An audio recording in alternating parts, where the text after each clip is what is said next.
Good morning, East Bay. My name is Reverend James Jeffley, aka Rev UP. And if we were here together in person, I would invite you at this time to look at the person next to you, turn and face them, make eye contact, and say to this person with power, clarity, and conviction, "Up yours." After about 5 or 6 weeks of shelter in place at home, you're probably ready to say that to some people right now. So say that to some folks next to you at home.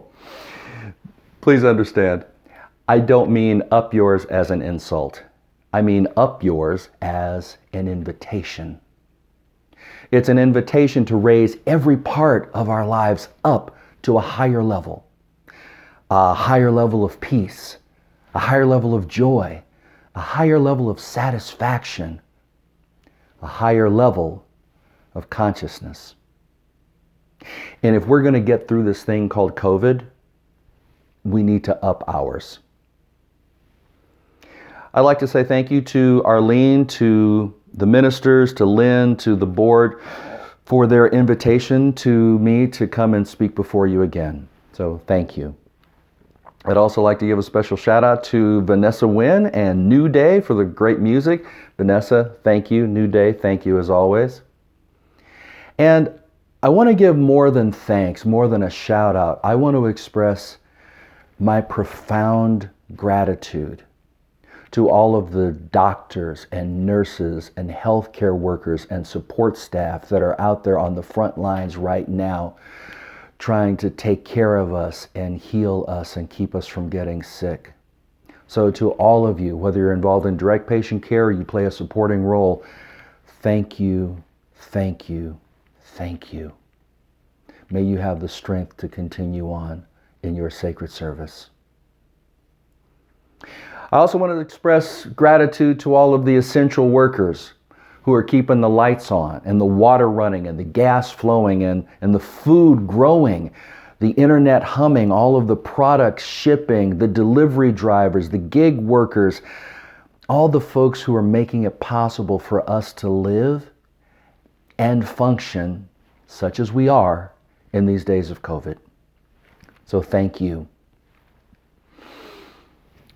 My topic for today is now what?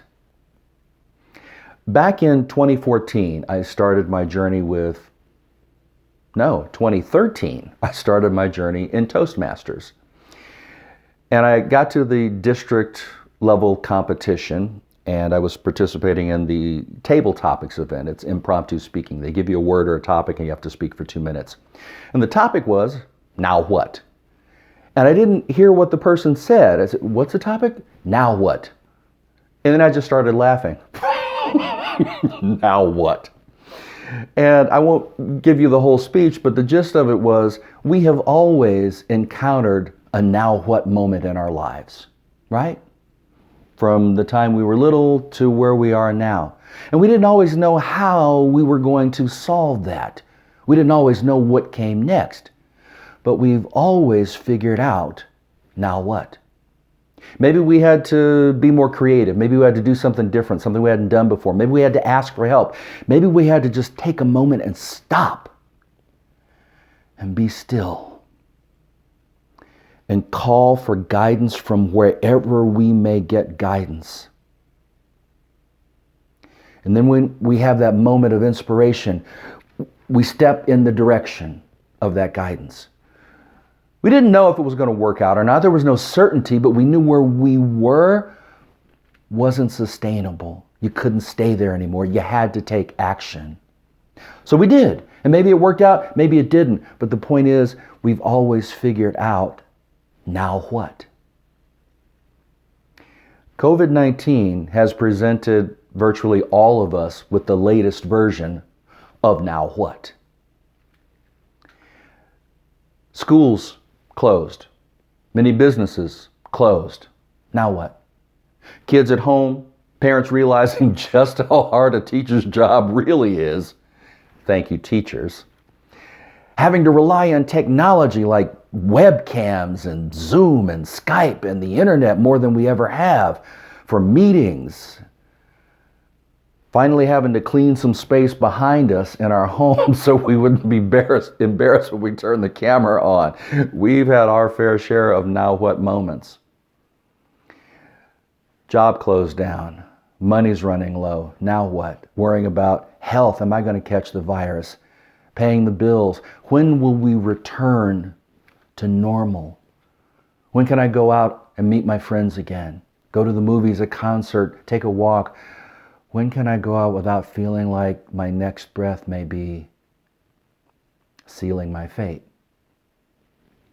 Now what? I'm reminded of something that Charles Darwin, who's often credited with being the originator of the theory of evolution, and he's often quoted as saying, "It is not the strongest that survive. It is not the strongest that survive, nor the smartest that survive, but rather the ones most adaptable to change." We're not going to compete our way through this. No. This is not the time for competition. This is the time for cooperation. This is the time for collaboration. If everybody helps in this process, then everybody wins. And we win by getting better. We win by not getting sick. We win by staying alive. So now what? Well, as Darwin suggested, we adapt. Have you ever watched, I know many of us are probably binge watching shows on Netflix or Hulu or Amazon or whatever service you have. Have you ever watched those disaster movies? I was tuning into Netflix a couple weeks ago, and the first two movies that came up were 2012, the apocalyptic disaster movie, and Outbreak. And at that moment I just said, okay, I need to turn this off and go to bed. This is not helpful. But in most of those movies, they have what's called an ELE, an extinction level event. That means something horrific is going to happen. An asteroid is going to come smashing onto the planet and we're all going to die. An extinction level event. Now, I don't think that COVID-19 is an extinction level event. I'm not a scientist. I'm not a doctor. I just trust my intuition. I don't think it's an extinction level event. I do think, however, it is an ELE, an evolutionary level event. I believe that what we are witnessing right now, what we are experiencing right now, what we are in the womb of right now is socioeconomic biological evolution. Stay with me. Yes, there are some people who will die. There are people who have died. Almost 3 million people have been confirmed to have COVID-19 as of this recording. A little over 195,000 people have died, and almost 800,000 people have recovered. Now, I'm not a doctor. I don't know why those people have recovered. That's just what the statistic is. But maybe somewhere in their recovery, something is happening between their care, between their immune systems. Maybe something is happening to allow them to figure out, their bodies to figure out how to deal with this virus such that they can live. I don't know if we're developing new antibodies. I don't know if the immune system is kicking into a higher level. I don't know. I just know that the disease doesn't kill everyone. And within that, for me, there's a sign of hope. So maybe we are evolving biologically to handle this new threat. I don't know. It's a possibility. I think society is evolving. I think our economics are evolving. There were a number of businesses that would not let people work from home for whatever reasons. Now they're finding out that's the only way for their business to survive. So they've had to adapt. So now you got people working at home, still teaching, still having meetings, still coordinating things, still doing sales, right? They're just doing it through the camera, through the internet. Many countries are adapting.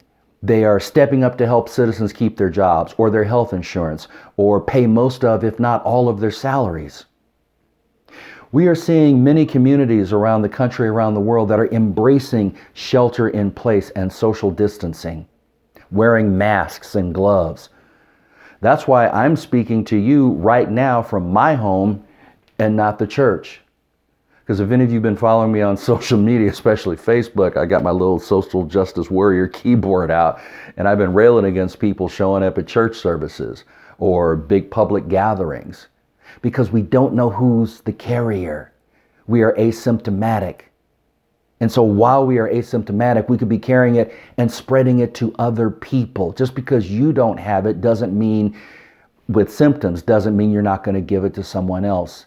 And then the symptoms will manifest later. Well, there's a lot of folks out there who've fallen into this trap of manufactured outrage. And you hear them saying, well, my First Amendment rights, I have the right to assemble, I have the right to go to church. Yeah, but you don't have the right to endanger me or anybody else. Listen to me. If the God that you pray to is omniscient, is omnipresent, then wherever you are, God is. You don't need to travel to get to God. Go within. You don't need a physical building in which to pray. Pray where you are. God doesn't need other people to see you praying in order to hear you. Stay home. I was reading in the Sacramento Bee where a couple weeks ago, 30% of the new coronavirus cases in Sacramento County were directly linked to church services. I'm not anti-church, don't get me wrong. I'm anti-endangering the lives and safety of other people. Stay home.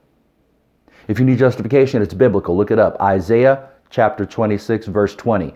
Go, my people, enter your rooms and shut the doors behind you. Hide yourselves for a time, until the wrath has passed. Stay home. Again, I think COVID-19 is an evolutionary level event.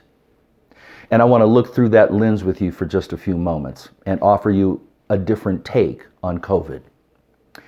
Let me give you a disclaimer. Yes, it has been brutal. It has been deadly for thousands of people. It has literally affected almost everyone on the planet in some way. So I don't mean to minimize its effects at all. And my sincere condolences to anyone who has lost their lives, the families who have been impacted by this virus. I'm just offering you a different perspective right now. I think many of us on the planet, and especially those of us here in the United States, have been largely immune from suffering.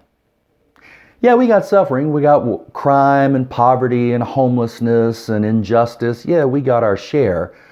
But our military, our economy, our geography, our allies have inoculated us from widespread, deep suffering. Again, yes, we have suffering, but not like the suffering that a Palestinian experiences when they wake up every day, or a Syrian, or any other marginalized group that has to worry about if they're going to lose their life from moment to moment. We haven't experienced suffering like that.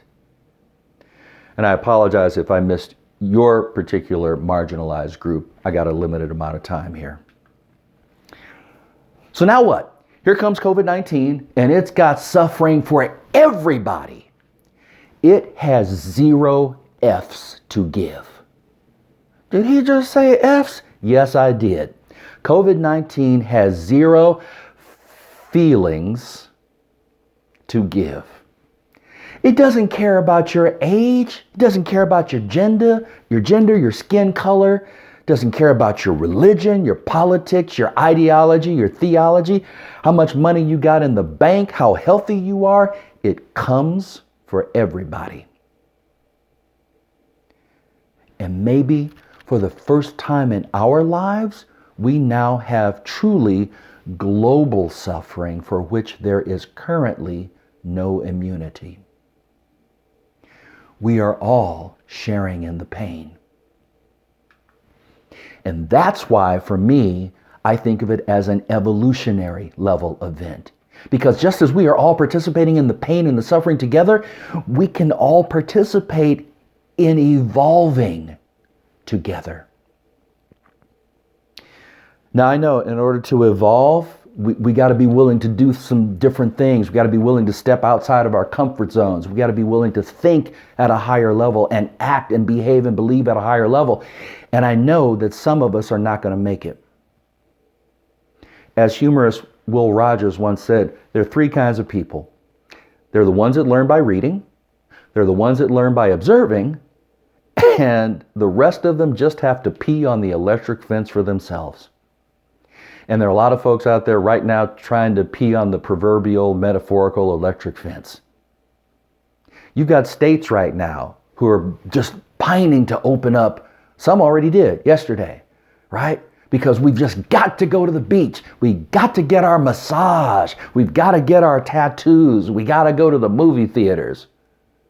Really? You would risk your life for that? Some of y'all gonna learn today. COVID don't play that. Rather than demonize COVID as a curse, what if, stay with me, what if it's really a blessing in disguise? Think about this.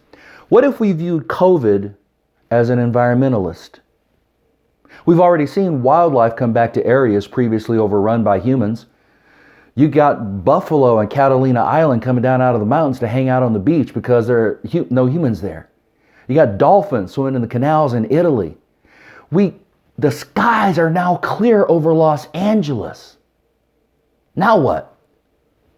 We have to keep it that way. We got to figure out how to evolve so that we stay and maintain a balance with nature, not overrun nature.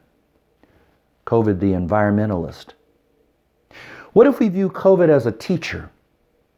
It's already taught businesses that if you want to survive, you have to adapt. You got to do online, you got to do delivery models. It's taught people that if you want to continue working, you got to figure out how to work from home. Well, I'm not into technology. You are now. You got the camera, you got your phone, you got the Zoom going on, you got the Skype going on, whatever you got to do to make it work. The online learning going on. My son's school shut down in March. In March. Okay, what are you going to do? Oh, we're still having class. We're just do it from home. Give us a minute to work out the technology. We'll send you an email and tell you where and when to log in. That next week, boom, the kids were online. And they were thriving. They were doing great. He will finish his year, and by the way, he will graduate May 8th. That's been a long road, but that's a whole nother sermon. COVID has taught us to embrace the change and learn how to adapt through the difficulty. It's made parents more involved with educating their kids, or schools adapt to, as I said, online learning. So now what? Maybe we need to keep some of this. Maybe we need to rethink the nature of work. Maybe we don't need to get in a car and commute for 30 minutes to an hour or more every day. Maybe home is a viable alternative. How do we know that? Because we're doing it. What if we view COVID as a spotlight? At no time in my recollection has there been a greater spotlight shown on the shocking inequality of wealth in this country and the world. COVID has brilliantly illustrated capitalism's insidious linkage of money to survival. What many are discovering right now, thanks to COVID, is that money is required for most of the basics of our survival. Food, water, clothing, shelter, energy, transportation, healthcare, etc. If you don't make money, you literally can't afford to live. That's how it's set up. And that fear of running out of money, the fear of not being able to afford your existence is as great, if not greater, than the fear of actually catching COVID for many people.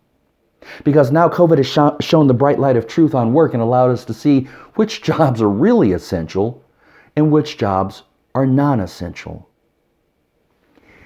If a job is non-essential, for whose benefit does it exist? Now what?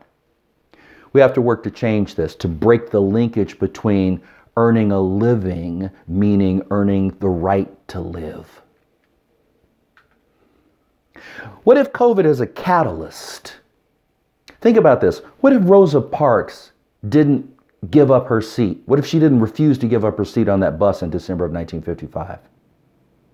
What if King didn't march on Washington and give his famous I Have a Dream speech or work tirelessly for civil rights for all people? What if we didn't have a global pandemic right now that equalized suffering for almost everyone? What if now is our time, our chance to build a new world? A world that, as we like to say around here, that works for everyone. Now what?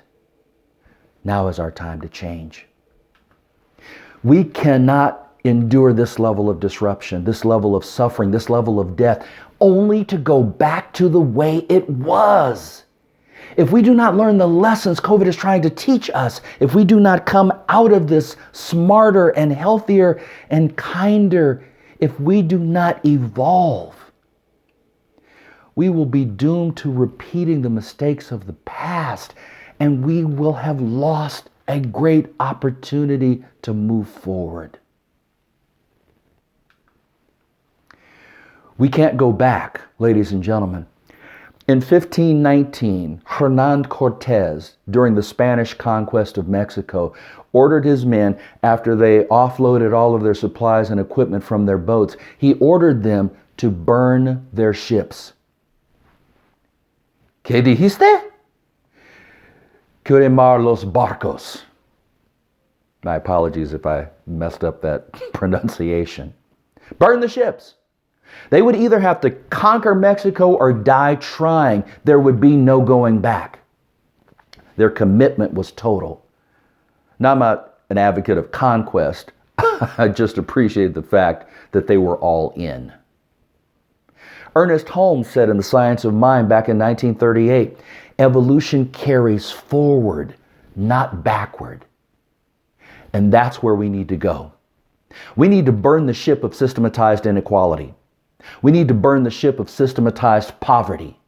We need to burn the ship of systematized greed and corruption. We need to burn the ships of systematized inhumanity, violence, bigotry, misogyny, hatred, and environmental destruction. They've all got to go. I had a weird thought the other day. What if COVID showed up during slavery?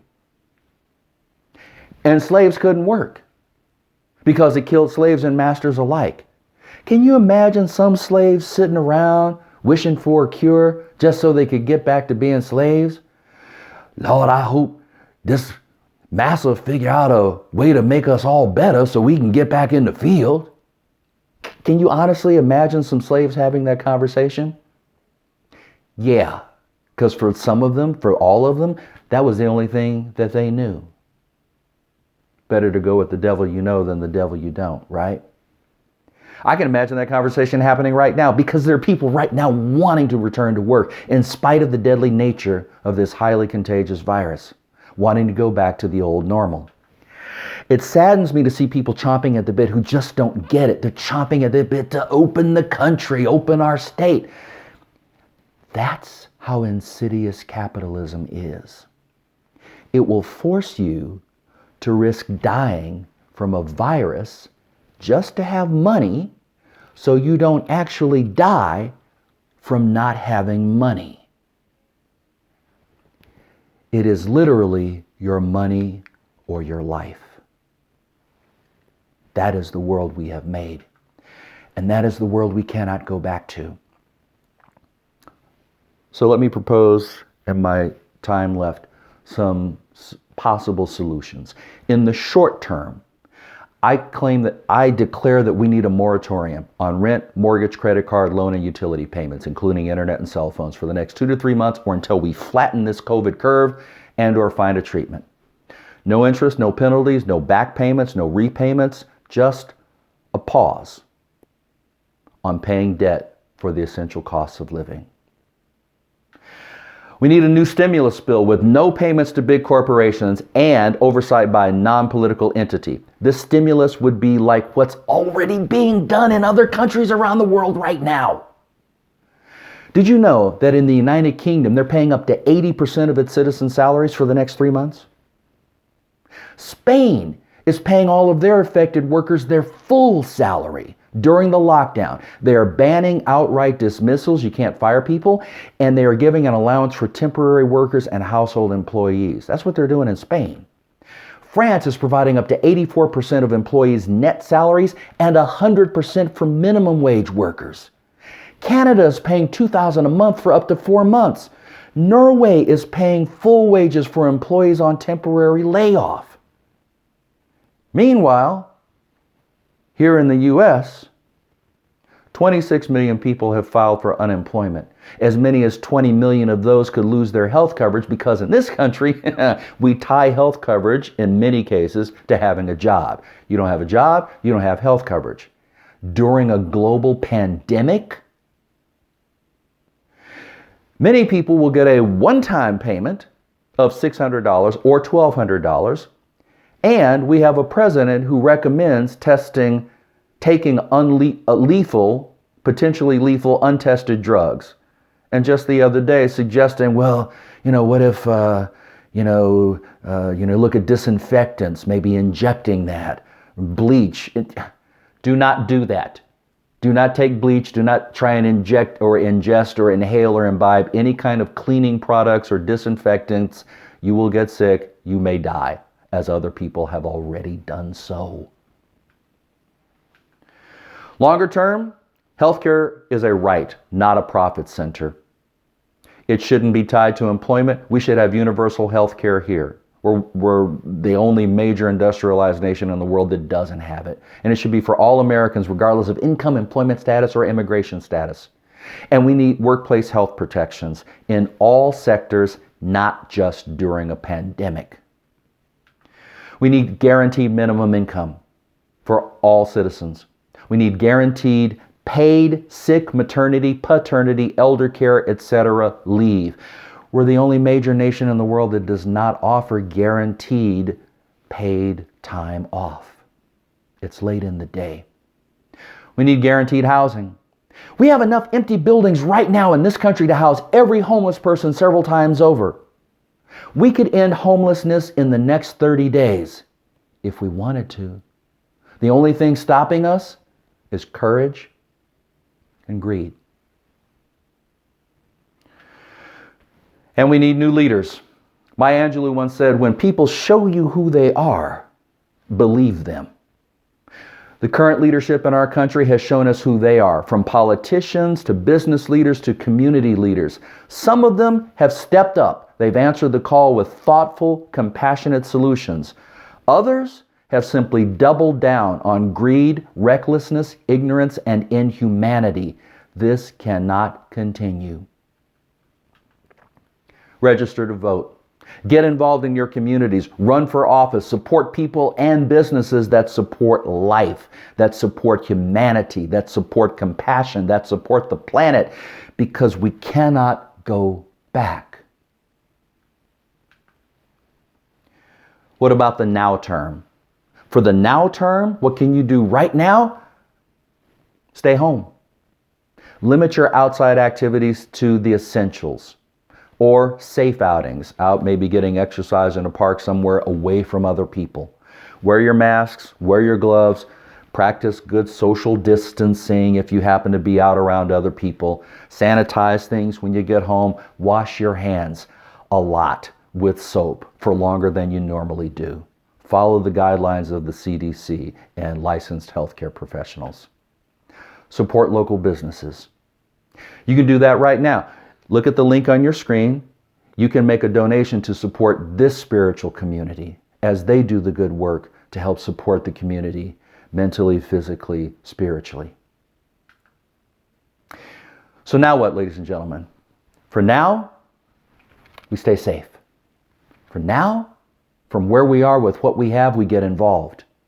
Now we act. Now we move forward, not backward. Now we adapt. We evolve, because there is no going back. COVID has given us an opportunity to move forward in a bold way.